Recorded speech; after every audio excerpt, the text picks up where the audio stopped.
A ver las hermanas, a su nombre. ¡Gloria! Los hermanos, a esa gloria. ¡Más gloria! La gloria sea para Dios en esta tarde. Pues agradecer a la iglesia, al pastor y a los ministerios que nos dejan la oportunidad, juntamente mi persona, con alguno de mi grupo, para compartir algo del Señor con la iglesia del barrio España. Tengo que decir algo públicamente, van a ser 2 minutos y ya les dejo. Como ustedes bien saben, por la gracia del Señor, llevo 3 años con este grupo y yo creo que ni con una espátula me van a sacar de ahí. Antes eran más jovencitos, quíteles 3 años a cada uno de ellos. Pero ahora en esta etapa que ellos están, la verdad que me está costando un poco, es más difícil. Pero Dios es tan bueno y en su providencia, cara a lo exterior, al público, soy yo el dirigente. Pero Dios es tan bueno que hay un trabajo en lo secreto, que no se ve. Y hoy lo tengo que reconocer. Dios bendiga al tío Machaco. Amén. Porque hay un trabajo en el secreto con ellos que yo le he notado muchísimo. Dios bendiga a este gran hombre de Dios. Amén. Así que nada, ¿qué les voy a decir? Son sus jovencitos, sus chavales, así que rogamos al Señor que los utilice únicamente con un fin, para glorificar el nombre del Señor y darle la gloria a Él. Un aplauso, iglesia.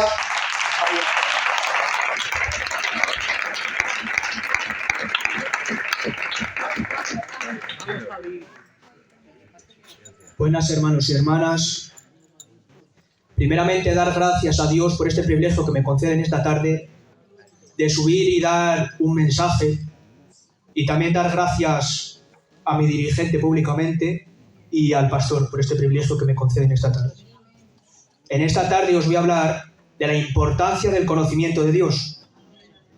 Y podemos ver cómo en Colosenses capítulo 1, versículo 9 al 10, podemos ver cómo aquí el apóstol Pablo expresa o comunica la carga que tiene por la obra de Dios y pide en oración que la obra de Dios sea llena en conocimiento.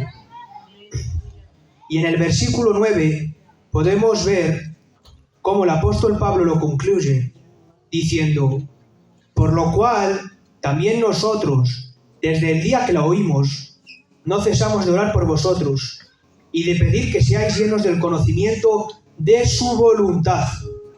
De su voluntad.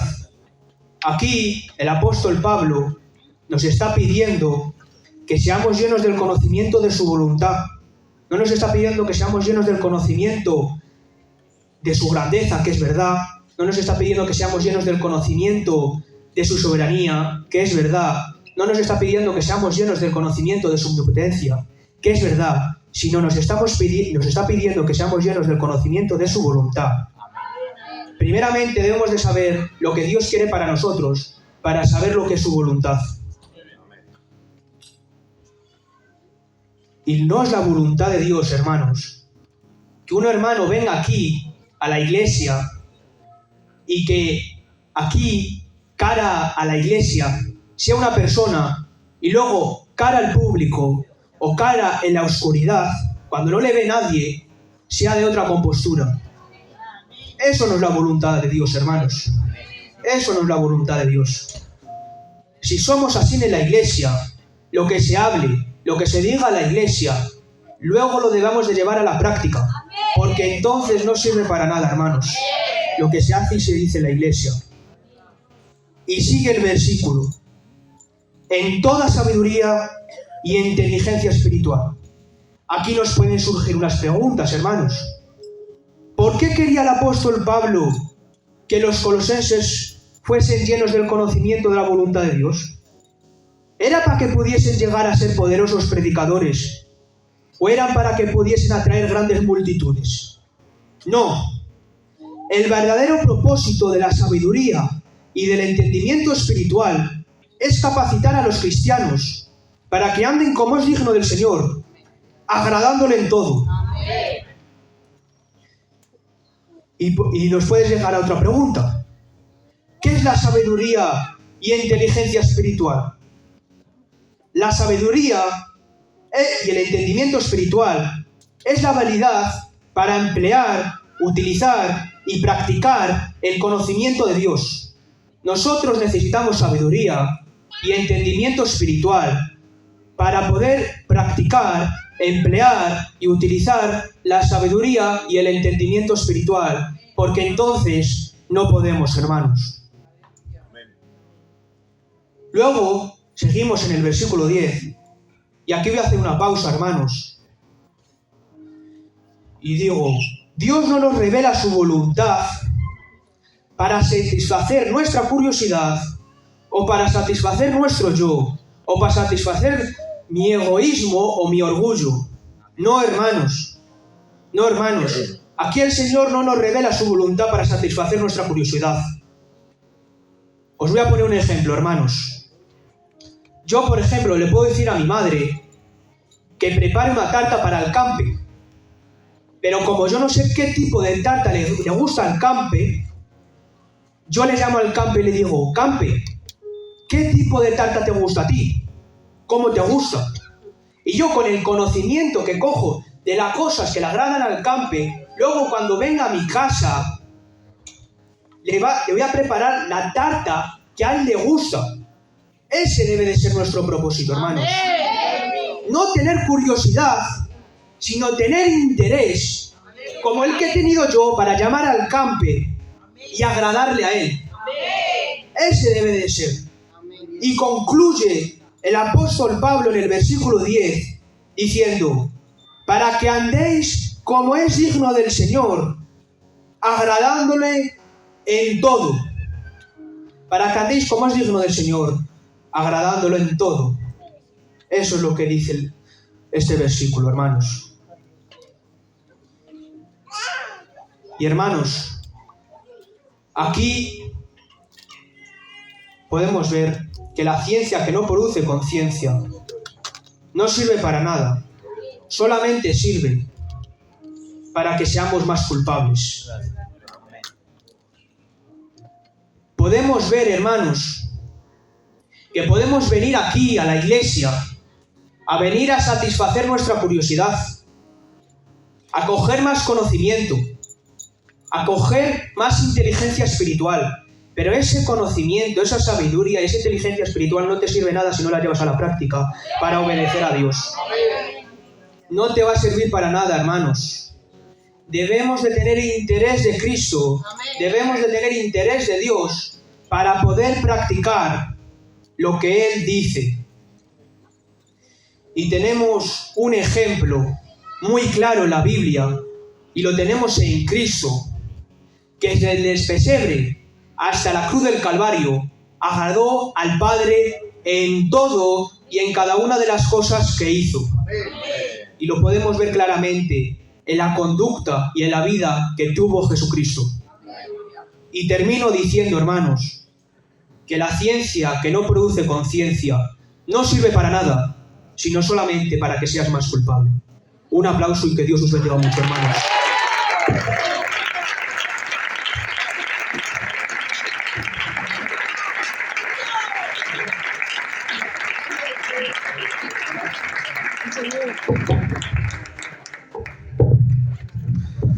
Gracias a Dios que estamos aquí. Es un privilegio, hermanos, es un privilegio que nadie merece, Señor. Es increíble que un joven como yo esté aquí, estando aquí predicando su palabra. Es un privilegio, hermanos. Bueno, yo os quiero hablar de los dos cimientos. Los dos cimientos, antes de comenzar, quiero decir que esto es una parábola que dio Jesús en el Sermón del Monte, y que el Sermón del Monte fue la predicación más larga que dio Jesús.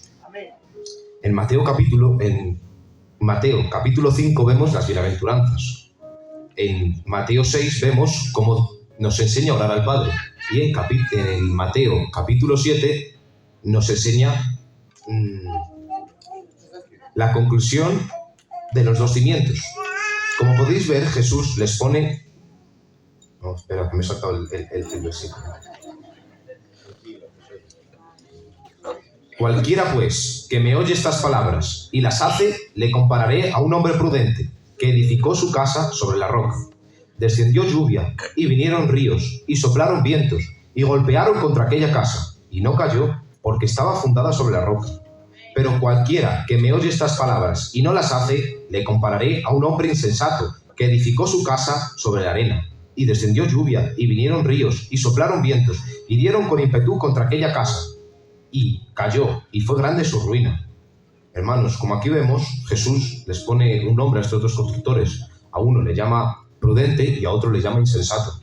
Y un hombre insensato puede ser lo peor de esta vida, hermanos. Nuestro cimiento tiene que ser Cristo. Ahora voy a explicar qué es ser un hombre prudente. Un hombre prudente es aquel que actúa con cautela y con buen juicio, reflexionando antes de tomar una decisión. Y al otro le llama insensato. Un hombre insensato es una clase de hombre que actúa según su propio juicio, relacionando cosas ilógicas. Realizando cosas ilógicas.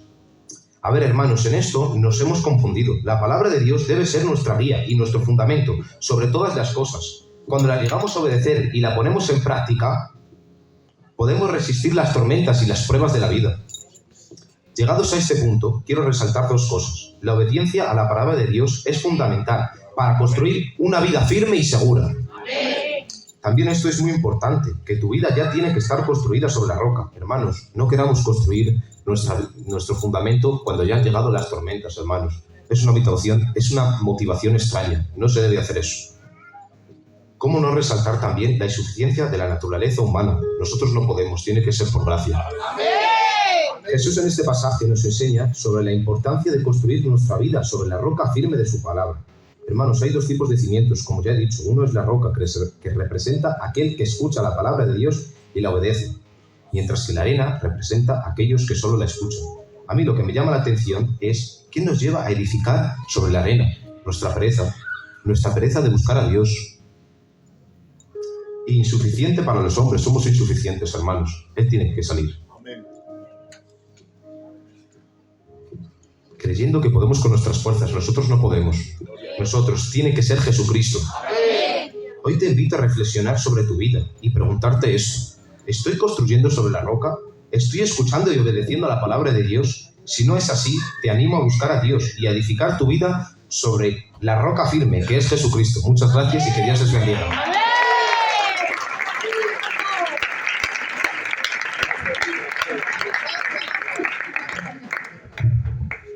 Buenas tardes, hermanos. Hoy os vengo a predicar de la parábola de los hijos, que se encuentra en Mateo capítulo 21, versículo 28. Y dice así: ¿Pero qué os parece? Un hombre tenía 2 hijos, y acercándose al primero le dijo: Hijo, voy a trabajar en mi viña. Respondiendo él dijo: No quiero. Pero después, arrepentido fue. Y acercándose al otro le dijo: De la misma manera. Y respondiendo él dijo: Sí, Señor, voy. Y no fue. ¿Cuál de los dos hizo la voluntad de su padre? Dijeron ellos: El primero.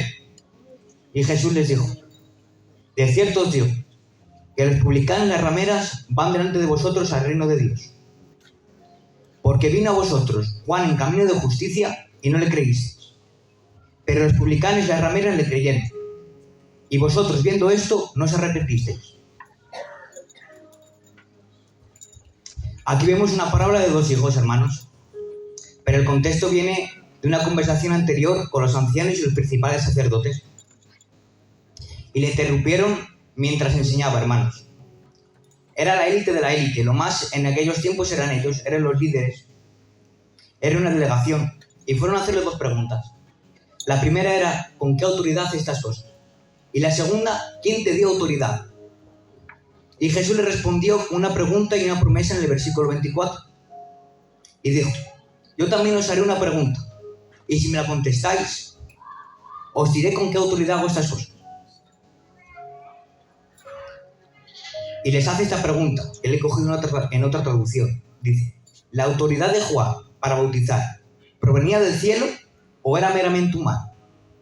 Ellos, hermanos, no cogieron la pregunta a la ligera, ellos discutían entre sí y hablaron entre ellos, discutían la respuesta y decían, vamos a ver, si decimos que era del cielo, nos va a preguntar, ¿por qué no le creísteis? Y si decimos que era de los hombres, tenemos al pueblo, porque todo el pueblo tiene a Juan por profeta. Pues bueno, decimos que no lo sabemos. Para ellos decir que no lo sabían era una vergüenza. Daros cuenta que era la élite de la élite. Pero Jesús les quiso hacer hablar y por eso compuso esta parábola. Bien, ahora vemos 2 hijos, no 3 ni 7, 2. Y me he dado cuenta de un detalle, que en la parábola del hijo pródigo también hay 2 hijos. En la parábola que ha predicado nuestro hermano Josemi hay 2 cimientos. Cuando echa la red al mar, hay 2 especies. Con esto que vemos, que está bien y el mal. Los hijos y no hijos. La luz y las tinieblas. Blanco o negro, en inglés. En el versículo 28 vemos a un padre diciendo a su hijo, ve hoy a la viña. Hoy, no mañana, hoy. Mañana puede ser tarde. Y respondiendo el hijo dijo, no. Hijo más áspero, ¿no? Más irrespetuoso. De la misma manera fue el otro y dijo, sí, señor, iré. Qué bien. Hijo más respetuoso, pero no fue. Una cosa es lo que vemos y otra cosa es la realidad espiritual. El primero dijo que no, pero luego arrepentido fue, hermanos. Esa contradicción entre la apariencia y lo que verdaderamente es, lo que verdaderamente hay en el corazón y la que quiere ver Dios verdaderamente es la del interior. En la entrega triunfal había gente que decía Hosana cuando le veían, pero esos mismos fueron los mismos que a los 5 días le crucificaron. Sí, los que alababan a Dios fueron los mismos que cuando vieron que era una amenaza para sus intereses pecaminosos le decían crucifíquenle. Y yo me hago una pregunta para mí y para ustedes. ¿Qué motivaciones tenemos? ¿Realmente le buscas de corazón? ¿O es una apariencia?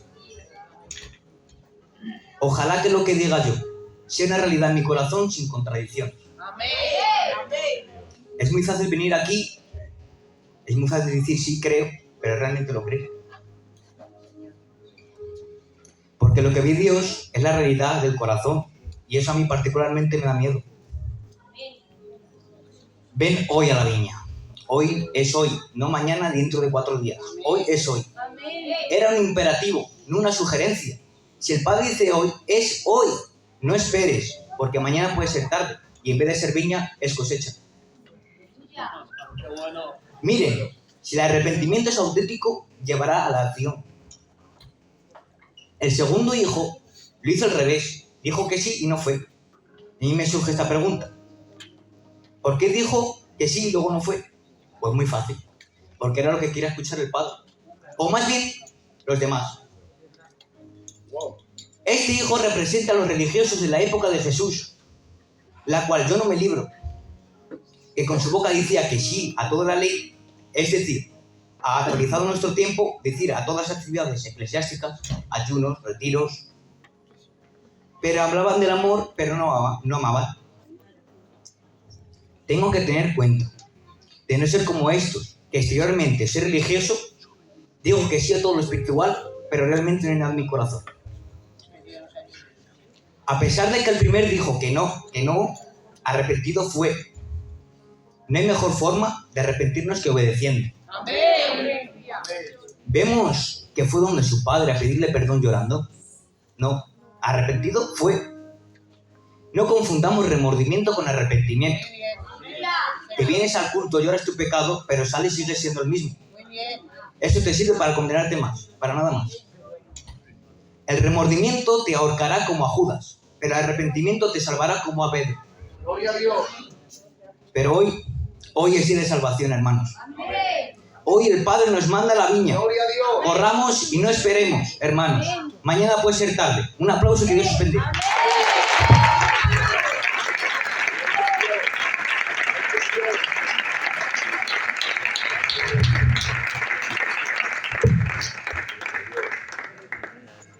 Muy buenas, hermanos y hermanas. Antes de nada, quería decirles que solo voy a citar los textos para no perder tiempo. Hoy vengo a hablar de la verdad más aterradora de las Escrituras. Ante todo, el Evangelio comienza con Dios. Verás, todo el problema realmente se remonta a la naturaleza de Dios. Isaías 5:16. Dios es justo. Dios es santo. Dios no puede violar sus atributos. Él no puede hacer algo que se contradiga a sí mismo. Él es un Dios justo. Ahora bien, eso es algo bueno. Sería aterrador saber que este universo fue creado por un Dios malvado. Un Dios omnipotente que fuera malvado. Sería absolutamente aterrador. Así que es bueno que Dios sea justo. Pero eso también presenta otro problema. Si Dios es justo, ¿qué hace con nosotros? Permíteme ilustrarle el problema. La verdad más aterradora de las Escrituras es que Dios es bueno. Habrá gente en esta sala que se ría preguntándose ¿dónde está el problema? Que Dios es bueno. Es aterrador saber que Dios es bueno. Porque tú y yo no lo somos. Entonces, ¿qué hace un Dios bueno con personas como nosotros? Pecadores. Hemos pecado contra Dios y hemos pecado los unos contra los otros. Hemos pecado contra la naturaleza y hemos pecado contra todo. Toda la creación clama por nuestra condenación. Si Dios es verdaderamente justo, entonces ¿qué hace Él con nosotros? Si un Dios justo simplemente perdona a los pecadores, ya no es justo. La ira de Dios, que debía haber caído sobre ti y sobre mí, cayó sobre su Hijo unigénito. Y Él la sufrió por completo. Él pagó el precio. Él murió. Pero al tercer día resucitó. Y ahora Él está sentado a la diestra de Dios. Y no hay otro nombre, ningún otro nombre en ningún otro mundo. No hay nombre dado a los hombres por el cual podemos ser salvos, excepto el nombre de Jesucristo. Juan 14:6. Él es el camino, la verdad y la vida, y nadie viene al Padre sino por Él. Primera de Timoteo 2:5. Hay un solo Dios y un solo mediador entre Dios y los hombres, Jesucristo hombre. Hechos 17:30. Y para ser salvos, la Biblia llama a todos los hombres a arrepentirse de sus pecados y a creer en el Evangelio. Ahora bien, ¿qué significa arrepentirse? Muchos han definido el término como cambiar de mentalidad. Eso es lo que significa la palabra en griego. Y esa verdad está ahí, pero eso significa mucho más de lo que tú y yo podemos concebir en nuestra cultura actual. Piensas, bueno, cambiar de mentalidad, eso suena bastante superficial. Bueno, podría serlo, pero en realidad no lo es, si entiendes lo que es la mente. La mente en la Biblia se refiere a la mente. El corazón es el centro de control de un ser humano. Es el centro de control de nuestra voluntad, de nuestras emociones, de nuestro intelecto, de nuestro proceso de tomar decisiones. Así que lo que está diciendo es que si has cambiado de mentalidad, todo lo demás cambia junto con él. Permíteme darte una descripción perfecta del arrepentimiento. El apóstol Pablo tuvo un cambio de mentalidad. Ahora, cuando él salió para ir por el camino de Damasco, salió con órdenes de capturar cristianos. Ahora, ¿por qué esto es lo que él creía? Esto es lo que pensaba Pablo. Pablo pensaba que Jesús de Nazaret era el mayor blasfemo que jamás había caminado sobre la tierra. Eso es lo que él pensaba. También pensaba que los cristianos eran una secta terrible que debía de ser destruida. Eso es lo que él pensaba. Y luego en el camino a Damasco tuvo un encuentro con el Cristo resucitado. ¿Y qué sucedió? Que su manera de pensar cambió. Toda su realidad resultó estar equivocada. Todo lo que él pensaba sobre la realidad, especialmente en lo que respecta a Dios, estaba equivocado. Y reconoció que estaba equivocado. Y comenzó a pensar de manera completamente diferente. Ahora pensaba que Jesús era el Hijo de Dios y el Mesías esperado. Ahora pensaba que los cristianos eran el verdadero pueblo de Dios, el verdadero Israel de Dios. Y porque sus pensamientos cambiaron, Y porque sus pensamientos cambiaron, todo lo demás cambió. Después de ser bautizado, comenzó a ministrar y a predicar el Evangelio, y a ser perseguido por la misma fe que antes perseguía. Verás, arrepentirse es darse cuenta de que todo tu pensamiento, toda tu visión de la realidad está equivocada. Y luego ver y someterse a la verdad de Dios. Y someterse sobre quién es Él, quién eres tú y quién es Jesús. Y lo que Él ha hecho por ti. Ahora, segunda pregunta. ¿Te has arrepentido? ¿Ha cambiado tu mente? ¿Ese cambio de mente ha llegado a un cambio de intelecto? ¿Un cambio en tu voluntad? ¿Un cambio en tus emociones? ¿Los pecados que antes amabas ahora los odias? ¿La santidad que antes ignorabas ahora la deseas? ¿A Cristo, de quien antes no tenías parte, de quien vivías apartado, ahora lo estimas? ¿Consideras el reino de los cielos como una perla de gran precio? Esas son evidencias claras de que una obra de arrepentimiento se ha realizado en tu corazón. No solo debemos arrepentirnos, Marcos 1:15, sino que también debemos creer en Jesucristo. Reconocer que no hay absolutamente nada en nosotros que pueda salvarnos. Como dijo el autor del himno, nada traigo en mis manos, solo me aferro a la cruz de Cristo. Es el reconocimiento de que solo tienes una esperanza. Primera de Pedro 1:13. Y el 100% de esa esperanza se encuentra en la persona y la obra de Jesucristo. Que sabes que no puedes salvarte a ti mismo, hasta el punto que si alguien sugiriera que entrarías al cielo por alguna obra de justicia, te causaría náuseas y clamarías: no, blasfemia no, soy salvo por una sola razón. Hace 2000 años el Hijo de Dios sangró y murió por mí. Así que la salvación nos llega a través del arrepentimiento y de la fe en Jesucristo. Ahora bien, si realmente crees en Cristo, tienes vida eterna. Pero ¿cómo sabes que realmente has creído? Incluso si has tenido una experiencia de conversión y has tenido una especie de paz de Dios y muchas otras emociones, ¿cómo sabes si realmente es genuino? Bueno, una de las maneras en las que sabes que es real es que continuará. No es que necesariamente continúe la euforia emocional, sino lo que continuará es que seguirás creciendo. Seguirás creciendo en la gracia, seguirás profundizando en tu arrepentimiento, seguirás profundizando en tu fe. Poco a poco serás transformado cada vez más a la imagen de Jesucristo. Y tú dirás: bueno, hermano, ¿un verdadero cristiano peca? Sí, lamentablemente sí. ¿Puede un verdadero cristiano caer en pecado? Sí. Pero aquí está la diferencia. Romanos 6, del 1 al 2. Un verdadero cristiano no puede vivir en un estado continuo de carnalidad. Un estado continuo de inmadurez. Porque la Biblia dice en Filipenses 1:6: el que comenzó la buena obra en vosotros, la perfeccionará hasta el día de Jesucristo. La Biblia habla de esto en Hebreos 12, que una de las mayores señales de una verdadera conversión es que Dios velará por ti, con un cuidado paternal, amoroso. Incluso te disciplinará, te corregirá, cuando te desvíes del camino. No porque su actitud hacia ti haya cambiado, sino porque te ama y desea tu santidad. Verás, una vez que te conviertes en cristiano, pasas a ser parte de la providencia de Dios. Y aquel que comenzó la buena obra la perfeccionará. El Evangelio de Jesucristo es que Dios es justo y el hombre está radicalmente depravado y es digno de toda condenación. Que para poder perdonar a los hombres primero debía satisfacer la justicia de Dios, y esto se logró en la cruz, donde Cristo ocupó el lugar legal de su pueblo, cargó con los pecados y fue aplastado bajo todo el peso de la ira de Dios.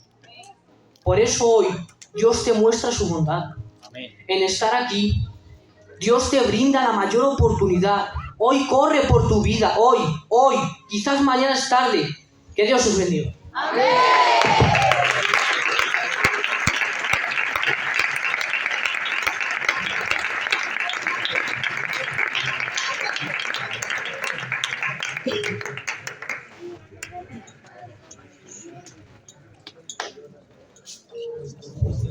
Amén. Bueno, hermanos, el mensaje ha sido bíblico, contundente y con dirección. Y como siempre, ¿qué tal os parece si oramos al Señor? oramos al Señor pidiendo, como siempre, que el Señor nos ayude. Señor Jesucristo, en ti, Señor, se esconden todos los tesoros y las riquezas de Dios. Solo en ti, que fuiste capaz de vencer. Mirándonos a nosotros mismos nos es imposible, Señor. Mirándote a ti, Señor, vemos imposible que no nos salves, porque eres tan bueno, tan bondadoso, Señor. Eres tan grande, Señor. Tú, Señor, profundidad de las riquezas, que en ti se esconde todo, Señor. En ti ha sido revelado todo, Señor. Haznos reconocer, Señor, tanto a mí, Señor, como a mis hermanos y hermanas, que la única necesidad que tenemos, Señor, es de cambiar profundamente, Señor. Con un cambio desde el corazón, Señor. Y te rogamos, Espíritu de Dios, que intervengas a través del Evangelio en mi corazón, en el corazón de mis hermanos, de mis hermanas. Te lo ruego por el nombre de Jesucristo y en el nombre de Jesucristo, Señor, en el que venció, Señor. Anhelamos estar en tus estatutos, andar en tus estatutos y que no nos sean gravosos. Por favor, Señor, cambia nuestros corazones, llévanos al arrepentimiento, por favor, y concédenos, Señor, agradarte en este arrepentimiento cada día, Señor. En el nombre de Jesucristo. Amén. Amén.